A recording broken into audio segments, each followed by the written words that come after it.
देश के समस्त याची भाई और बहनों को जय हिंद। मित्रों, आज वीडियो करने का उद्देश्य सिर्फ जानकारी आपको देना। नंबर 1 केस के बारे में, नंबर 2 सुप्रीम कोर्ट के बारे में। उसका मेन कारण है कि सिंगल बेंच से और डबल बेंच से भी हमें आपको निराशा मिल चुका है। तो हमारे लिए दो ही ऑप्शन है। पहला ऑप्शन कि हम घर बैठ जाएं। जब तो आप घर बैठ जाते हैं तो कुछ भी नहीं मिलेगा, कुछ भी हासिल नहीं होगा। जो हमारा आपका सपना है वो सपना ही रह जाएगा। दूसरा ऑप्शन हमारे आपके लिए माननीय सर्वोच्च न्यायालय दिल्ली। हम प्रयास करते हैं, कोशिश करते हैं, तो पूरा आशा है हमें आपको वर्दी मिलने का। क्योंकि आज तक जो भी माननीय सर्वोच्च न्यायालय दिल्ली का शरण लिया है पुलिस भर्ती से, कोई भी निराश नहीं लौटा है। लेने कुछ गया, मिल कुछ गया। मतलब थोड़ा बहुत आशा करके गया और जितना आशा था उससे कहीं ज्यादा उनको मिला सीटें। तो हम ये कह सकते हैं कि माननीय सर्वोच्च न्यायालय दिल्ली से आज तक कोई निराश नहीं लौटा है। लेकिन माननीय सर्वोच्च न्यायालय दिल्ली वही जाता है जो हाई कोर्ट से राहत नहीं मिलता है। यह भी सच्चाई है। तो हमें आपको माननीय उच्च न्यायालय इलाहाबाद से राहत नहीं मिला है, तो हमारे आपके लिए अंतिम रास्ता सुप्रीम कोर्ट है।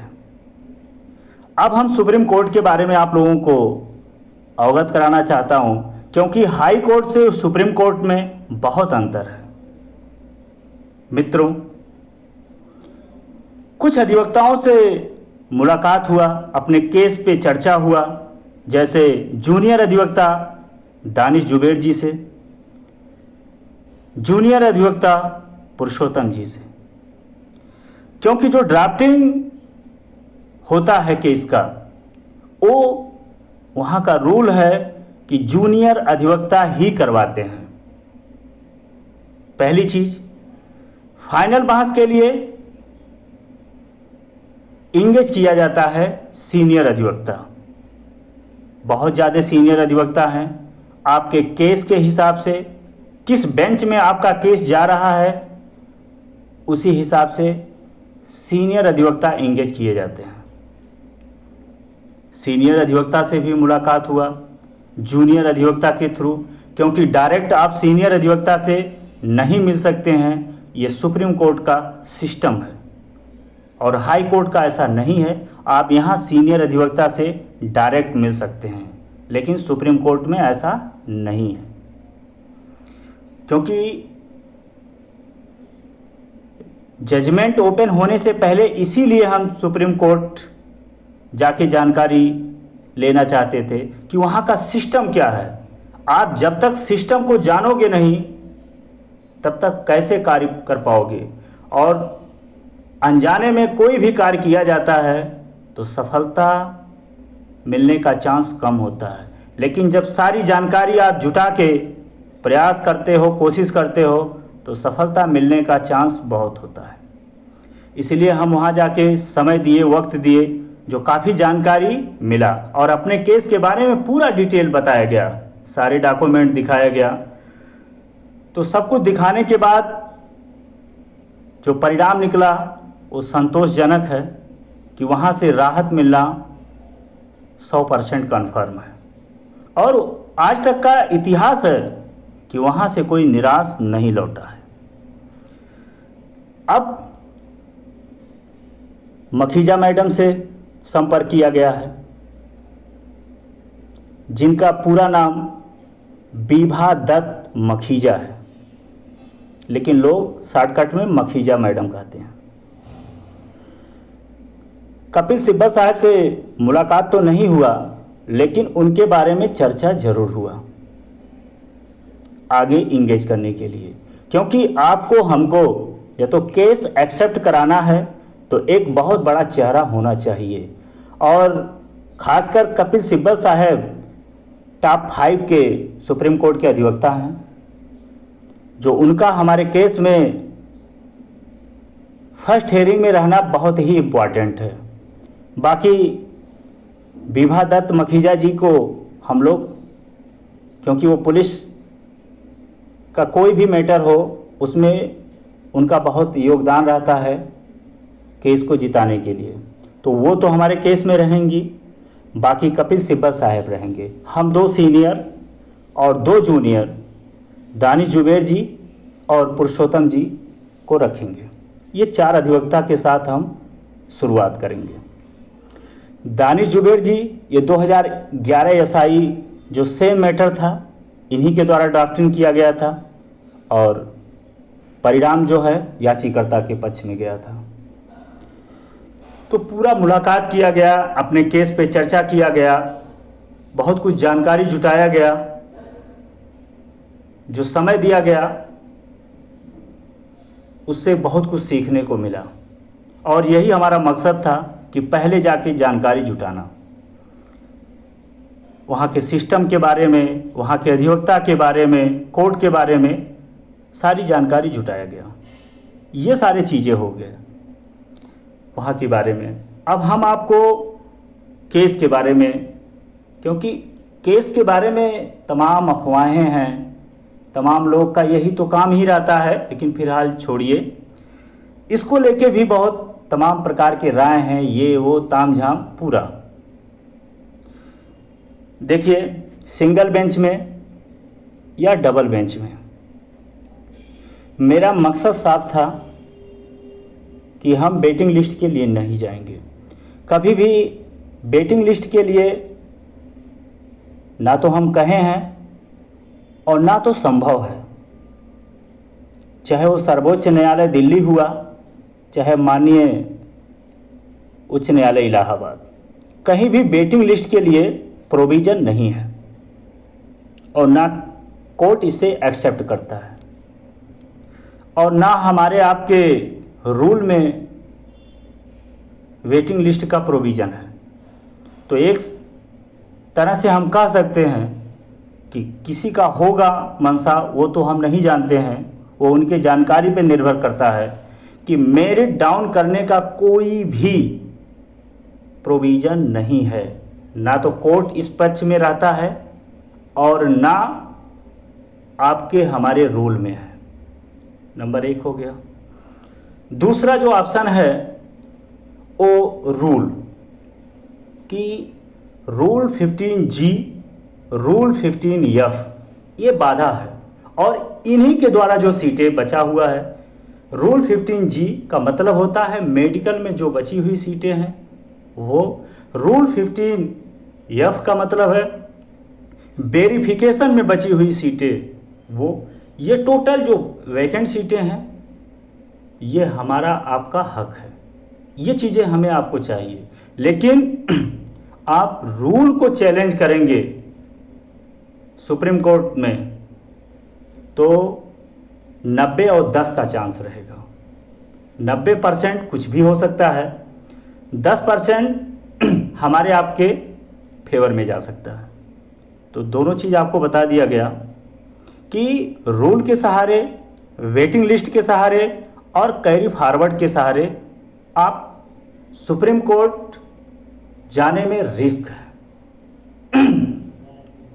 अब हम आपको ऐसा कोई ऑप्शन देखना चाहिए कि जिसमें हमें आपको सफलता मिले, जो हमारा चर्चा हुआ।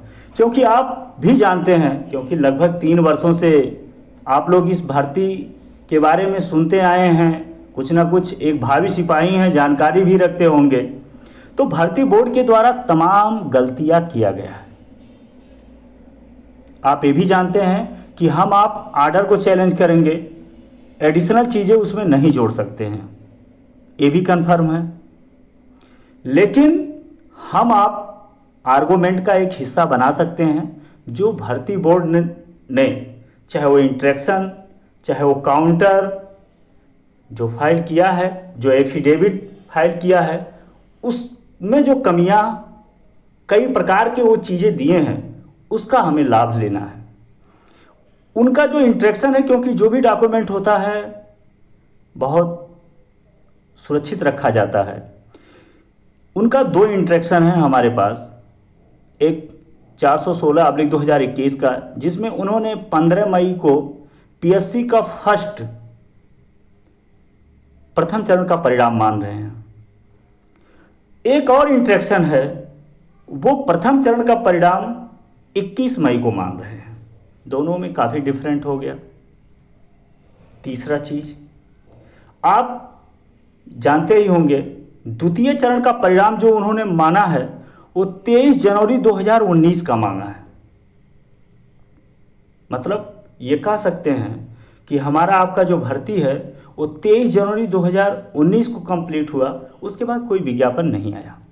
ये ठीक है, लेकिन उनके अनुसार जनरल की सीटें 1366 23 जनवरी 2019 को भरा गया, लेकिन उनके द्वारा जो फर्स्ट काउंटर दिया गया है 23 जनवरी को, जो द्वितीय चरण का परिणाम मान रहे हैं, उसमें ओबीसी का भी मेरिट डाउन हुआ 396 से 395.97, एससी का भी मेरिट डाउन हुआ 377.1 से 377.07, और जनरल का भी मेरिट डाउन हुआ, आप लोग जानते ही होंगे। तो कई जगह अलग अलग परिभाषित किए हैं। हर काउंटर, हर एफिडेविट, हर इंटरेक्शन एक सेम नहीं है। ये सारी चीजें और जो हम लोग बेस बना के घुसेंगे वो बहुत ही स्ट्रांग है। 100% एक्सेप्ट होने से कोई रोक नहीं सकता है। उसका प्लानिंग चल रहा है और 80% हमारा कार्य हो भी चुका है। ड्राफ्टिंग का कहां कराया जा रहा है, किससे कराया जा रहा है, ये गोपनीय है। 20% सिर्फ जजमेंट ओपन होने का इंतजार है। जिस दिन हुआ उसके दूसरे या तीसरे दिन रीट दाखिल हो जाएगा और डायरी नंबर आने में मुश्किल से 5 से 6 दिन लगेगा। हमारा पूरा मनसा है कि अगस्त में रीट एक्सेप्ट हो जाए। जो हम आप चाहते हैं कि 90 दिन में हमारा आपका परिणाम घोषित हो, तो हमें आपको तेजी से कोशिश करना होगा। ये सारी चीजें हैं, तमाम कमियां हैं, और तमाम चीज इकट्ठा करके एक जो अपील दाखिल किया जाएगा लगभग हजारों पेज का हो सकता है। तो उस पर चर्चा चल रहा है। अब इस बीच तमाम प्रकार के लोग हैं, तमाम प्रकार के मानसिकता रखते हैं, तो हम आप किसी को रोक नहीं सकते, स्वतंत्र हैं, लेकिन हम आप सही और गलत का अंदाजा लगा सकते हैं। इसलिए जो भी कुछ अफवाहें उड़े उसे आप लोग इग्नोर जरूर करिए, क्योंकि दर्द उसी को होता है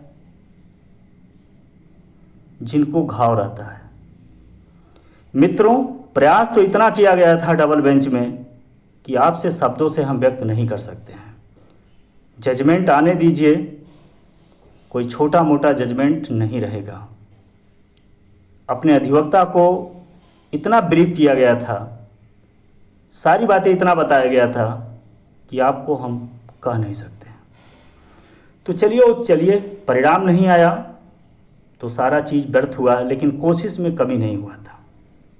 बाकी हम आप सुप्रीम कोर्ट एक बेहतर रणनीति के साथ और बेहतर तैयारी के साथ जाएंगे, लेकिन वेटिंग लिस्ट के लिए या नियमावली को लेके या कैरी फॉरवर्ड को लेके ये मेन फोकस इस पे नहीं होगा। चौथा फोकस प्लानिंग चल रहा है, सारी चीजें बता ही दिए हैं।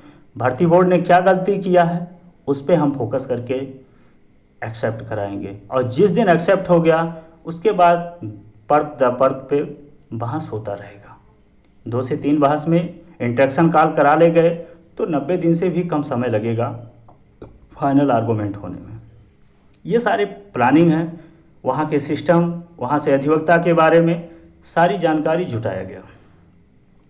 अब बात आता है कि याची बनने का चार्ज क्या होगा और वहाँ के सीनियर अधिवक्ता हायर करने का चार्ज क्या होगा।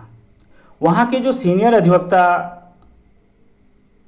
हायर करने इंगेज की बात है तो पर हेयरिंग चलता है। ऐसा नहीं है कि एक बार आप पैसा दे दो तो लगातार बहस करते रहेंगे जब तक आपका केस समाप्त नहीं हो जाता। ये सिस्टम हाई कोर्ट में है लेकिन सुप्रीम कोर्ट में नहीं है। वहाँ जो डेट लगता है 100% बहस होगा, चाहे कम हो या बेसी हो, और अधिवक्ता को आपको पैसा देना पड़ेगा। कोर्ट के हिसाब से आपको इंगेज करना पड़ता है सीनियर, किस कोर्ट में कौन बेहतर सीनियर है, किसका चलता है। ये सिस्टम है सुप्रीम कोर्ट का। तो हम आप मखीजा मैडम के साथ जाएंगे जिनका मिनिमम फीस 1.5 लाख से 2 लाख है पर हेयरिंग। दूसरा कपिल सिब्बल साहब का मिनिमम फीस 4.5 से 5 लाख रुपया है पर हेयरिंग। मतलब फर्स्ट हेयरिंग में लगभग 6 से 7 लाख रुपया सीनियर इंगेज करने में लग सकता है। अब दूसरी बात, जो रीट दाखिल होगा, क्योंकि सुप्रीम कोर्ट है, यहाँ कुछ भी संभव है, कुछ भी परिणाम आ सकता है। रहेगा तो याचिकाकर्ता के फेवर में, इसमें दो राय नहीं है। लेकिन यहाँ जो हाई कोर्ट का था कि हम कुछ नहीं कर सकते हैं, संवेदना आपके साथ है, ऐसा वहाँ कुछ नहीं है। वहाँ तो पूरे भारत का केस आता है, पूरे प्रदेश का नियमावली जानते हैं, पूरे भारत का समस्या आता है। तो ऐसा कुछ वहाँ होने वाला नहीं है। भर्ती बोर्ड ने गलत किया है तो 3528 सीटें भरा जाएगा, इसमें दो राय नहीं है। सिर्फ एक्सेप्ट हो जाए तो उनको एक एक सीट देना पड़ेगा। तो ये सारी चीज़ें हैं। तो वहाँ जो है कुछ भी हो सकता है। हम बता रहे थे कि याची जर्नल, वहाँ कुछ भी हो सकता है। इसलिए जो याची वहाँ बनने का जो चार्ज है लगभग 1700 से 1800 रुपया है और एक कैंडिडेट का। और आपको जो सीनियर इंगेज किया जाएगा उनका भी आपको फीस बता दिया गया। टोटल लगभग 1 से 2 बहस तक, क्योंकि 7 दूनी 14 लाख लग सकता है 2 बहस में। और ये रीट डालने के लिए तो जो भी कैलकुलेशन किया जा रहा है कि कम से कम 3000 से लेके 3500 रुपया प्रति कैंडिडेट फीस लग सकता है। इसमें 2 हेयरिंग हो जाएगा, दो सीनियर के द्वारा, और रीट पड़ जाएगा। इतना हो सकता है। इस पर अभी कम से कम 10 हमारे नए सदस्य आएंगे, क्योंकि जो भी आगे कार्य किया जाएगा, कार्यकारिणी में लगभग 10 सदस्यों का नया चयन किया जाएगा। उसमें कल से इस पे कार्य होगा, क्योंकि आज तक तो सुप्रीम कोर्ट के बारे में जानकारी लिया जा रहा था, तो कल इस पे चर्चा होगा। जब हमारे 10 सदस्य हो जाएंगे और 10 सदस्यों के बाद उनसे राय लेके, सबसे राय लेके फिर आगे कार्य किया जाएगा। लेकिन जो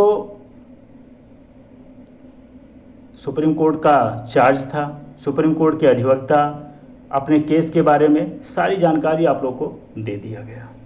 इसी पे हम लोग काम कर रहे हैं और ज़रूर वर्दी मिलेगा, इसमें दो राय नहीं है।